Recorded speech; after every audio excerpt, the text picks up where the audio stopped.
নমস্কার বন্ধুরা, আমি শতাব্দী আমাদের রান্নাঘর থেকে। আজকে আমি তোমাদের সঙ্গে যে রেসিপিটা শেয়ার করতে চলছি সেটা তোমাদের ঘরের ক্ষুদে সদস্যদের জন্য। আমি বলেছিলাম আমি ওদের জন্য একখানা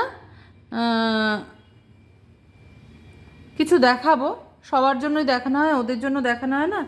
তো সবচেয়ে ছোট সদস্য যদি কোনো কারোর ঘরে বাচ্চা থেকে থাকে, তা তাদের জন্য তোমরা কি করে সহজেই খুব সিম্পল উপায়ে ওদের পুষ্টিগুণ, খাবারের পুষ্টিগুণ বজায় রেখে কি করে তোমরা এই জিনিসটা তৈরি করবে সেটাই আমি তোমাদের আজকে দেখাবো।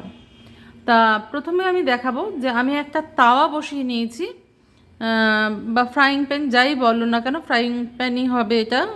বসিয়ে নিয়েছি, এটার মধ্যে দিয়ে দেবো আমি ওরা যতটুকু খাবে সেই পরিমাপের দুধ। ছোট 1 কাপ দুধ আমি এর মধ্যে অ্যাড করব।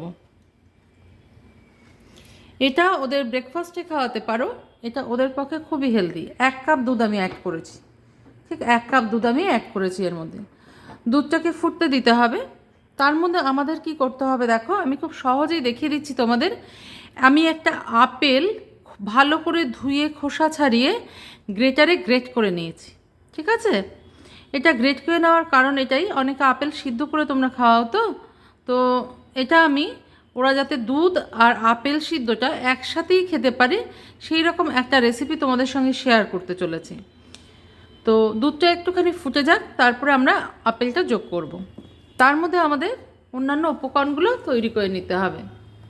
দেখো দুধটা আমার ফুটে গেছে, আমি ফ্লেমটাকে এবার স্লোতে করে দিলাম। এবার আমি কি করব, আমি তোমাদের অবশ্যই রেকমেন্ড করব যে তোমরা কিন্তু বাড়িতে তৈরি করা ঘি একটু হলেও ওদের খাওয়াবে, যতই ওরা ছোটো হোক। সেক্ষেত্রে আমাদের পরিমাপটা অত্যন্ত কম থাকবে। যেমন ধরো এইটুকু, এর থেকেও কম দিলেও হবে, কিন্তু দেবে তোমরা ওদের খাবারে। এতে স্বাদটা অনেক ভালো খোলে আর খাওয়ার প্যাখনাটাও ওদের থাকবে না। ওরা তো একটু না খাওয়ার ভান করে, তবে শিশুকে জোর করার দরকার নেই, ওরা যতটুকু খেতে পারে ততটুকুই খাওয়াবে। তো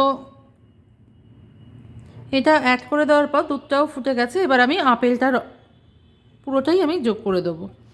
এটা তোমরা একদিন করে দুবেলা খাওয়াতে পারো, যখন সুবিধা হয় তোমাদের খাওয়াতে। আমি পুরো আপেলটা এর মধ্যে যোগ করে দিলাম। আমি এখানে একটা ছোট্ট সাইজের আপেল নিয়েছি, যাতে দুবেলার মতন ওদের হয় এরকম নেবে তোমরা। তোমরা কিন্তু এখানে মিষ্টি ছাড়াও খাওয়াতে পারো। মিষ্টি অ্যাড করলে সেক্ষেত্রে তোমরা গুড় কিংবা মধুর ব্যবহার করো, যেটা ওদের কাজে লাগবে, শরীরে লাগবে আর কি।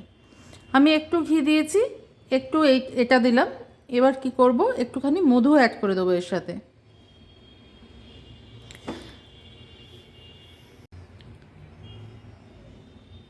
1 টিস্পুন মধু, যেটা সর্দি কাশির থেকে ওদের বাঁচাবে, ঠান্ডা লাগা থেকে শরীর গরম রাখে মধু।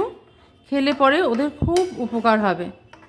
তো দেখো ওরা তো এই রকমভাবে খেতে পারবে না। আমি আপেলটাকে আগে দুধের সাথে ফুটিয়ে নিলাম ভালো করে। এবার এটাকে আমি কিছুক্ষণের জন্য ঠান্ডা হতে রাখবো। তোমরা যদি চাও এর সঙ্গে কেউ একটু সামান্য 1 টিস্পুন ওটস তো মিশিয়ে দিতে পারো।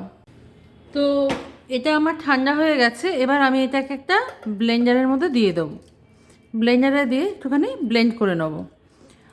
যেহেতু আমি ওদের দুবেলার জন্য খাবারটা দেখাচ্ছি তোমাদের, সেহেতু মাপটা একই রাখবে। যেরকম খায় টাটকা টাটকা খাওয়ানোই ভালো, দিনে একবার করবে, দুবার ওরা খেতে পারবে।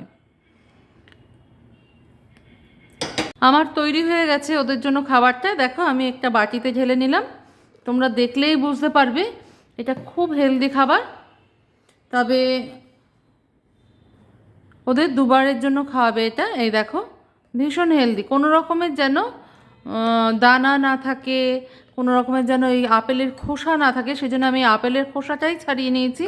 তোমরা অনেক সময় দেখবে আপেলের খোসা অনেক সময় রং করেও দেয়, ঠিক আছে, মোম লাগিয়ে দেয়, রং করে নয় সরি, মোম লাগিয়ে দেওয়া থাকে, সেজন্য খোসাটা ফেলে ছোটোদের খাওয়ানোই ভালো। তো এরকম একটা এয়ারটাইট কন্টেনারে তোমরা করে রাখতে পারো। এটা খেতে খুব সুন্দর হয়, ওরা নিশ্চয়ই ভালো খাবে, বলতে না পারলে কি হবে। তো আজকের রেসিপিটা এই পর্যন্তই, ওদের ছোটোদের জন্যই ছিল। তোমাদের কেমন লাগলো ভিডিওটা অবশ্যই কমেন্ট বক্সে জানিও। দেখা হচ্ছে পরের দিন নতুন কোনো রেসিপি নিয়ে।